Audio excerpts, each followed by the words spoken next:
hopeless. About a year ago, I cooked the head gasket on my family's Miata and nearly got rid of it.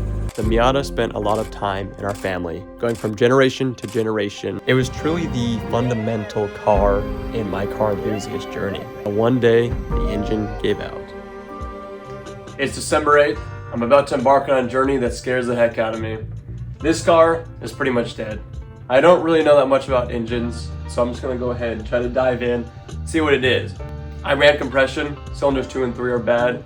I've overheated the daylights out of the car quite some time ago when the coolant pump went out. So, that being said, we're gonna go ahead and hope that we can revive my old Miata here. As the one who overheated it, it's my duty to get it back to the family.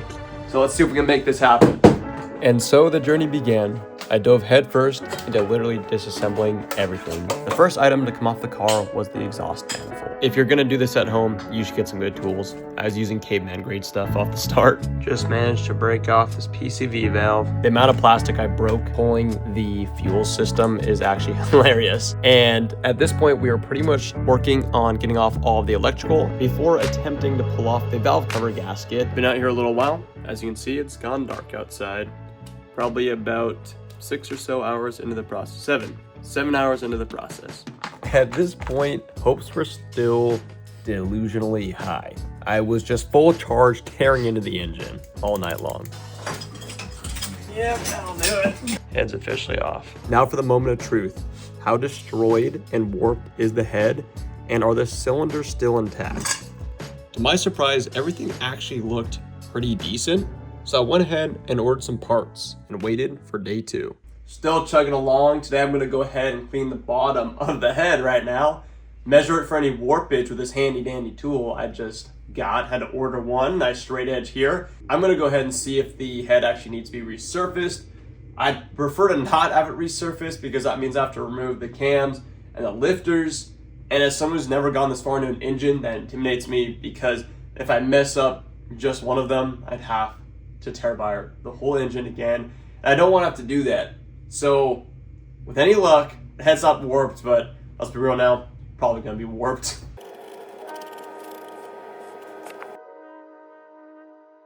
Yo, stoked because I think I don't have to get this machined. A bit more for you. 0.02, I just have the bar just chilling. Trying to push her under all the way through. I've done this about 3 times already. I'm just doing this right now just to show you the fact that at factory spec or factory max limits, it's not willingly going under. I took a moment to breathe before beginning the rebuild process. Okay, look man, in case you forget about this chaotic stuff, the belt going to alternator goes around the backside. It's hanging on the back row right here. Does a little triangle, boom, boom, boom. This one right here going to power steering wraps up and around. It's on the front side, so don't forget it.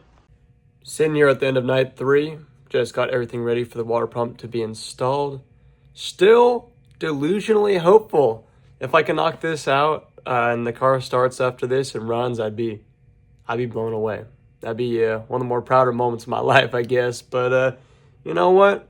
Day by day, moment by moment. Let's keep it going, guys. See you next day. The final steps before putting everything together was removing the water pump and deep cleaning the block and head to make sure they can mate securely. There is a water pump outlet, 2 bolts. Took me about an hour and a half because they're in the most brutal spot ever back here. Now that that's done, it was time to retrace all my steps and piece things one by one. Update video. About to put in the head studs. Got everything about ready to put back in the car. I know this is very jerry-rigged. I know this is not how you're supposed to be doing it as well, but quite frankly, I don't care. Let's just see if this thing works.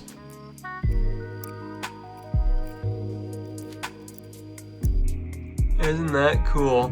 Head studs. Now for the most nerve-wracking part of the journey. Yeah, as long as we go slow, we should be good. I'll try lifting from my side. Putting the head back on, which I ended up using my little brothers to help, including some cleaning. If there's any big spots, you let me know. Oh yeah. Sometimes you just gotta hope for the best. This is one of those times.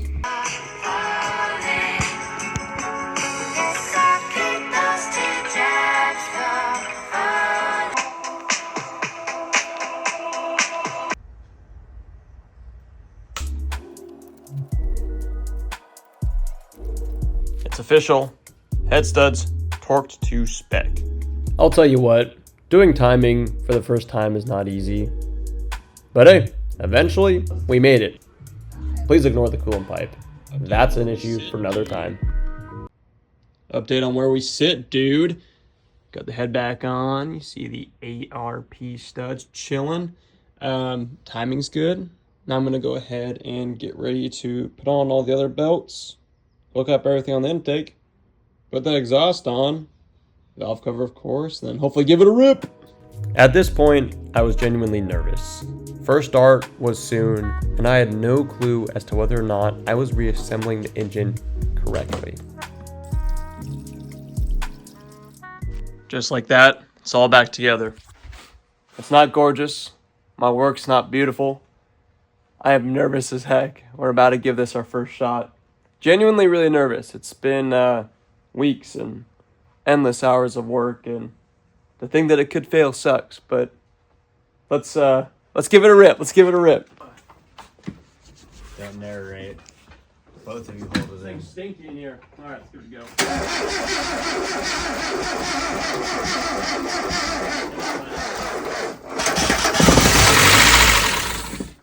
Oh. Oh no. You have that battery? Jumper cables. Come on, buddy. Racking moments number 2.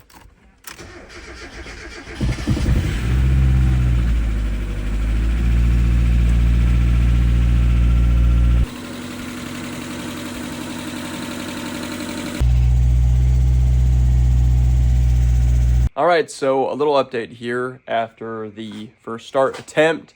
Honestly, it didn't go as bad as it, could have. Aside from the battery issues and all that stuff, I finally was able to purge all of the air in the coolant, and it's fully functioning. You could feel the hot coolant back near the heater. I could feel it here. I could feel the radiator warming up. The only issue is that coolant gauge sender, whatever the heck that thing is.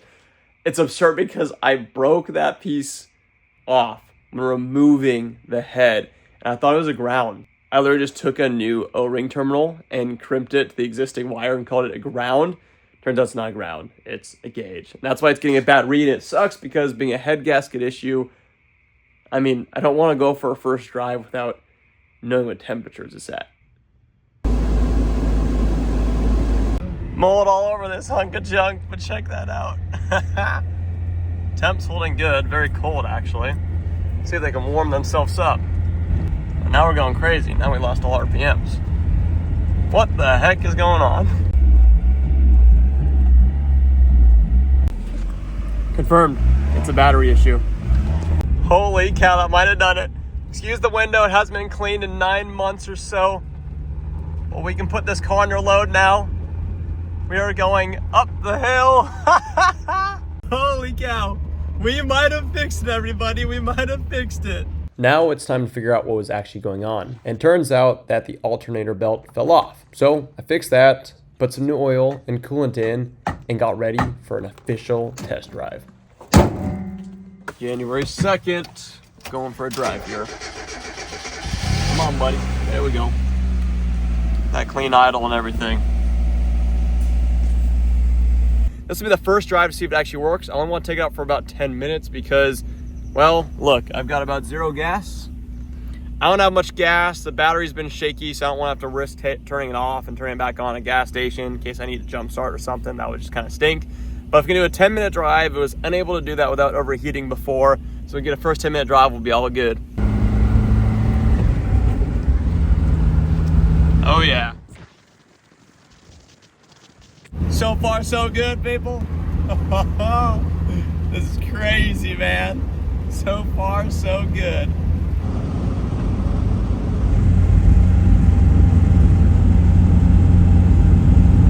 Well, there you have it, folks. The Miata is still chugging. We are wrapping up the test drive here pretty soon as we are almost out of gas, actually.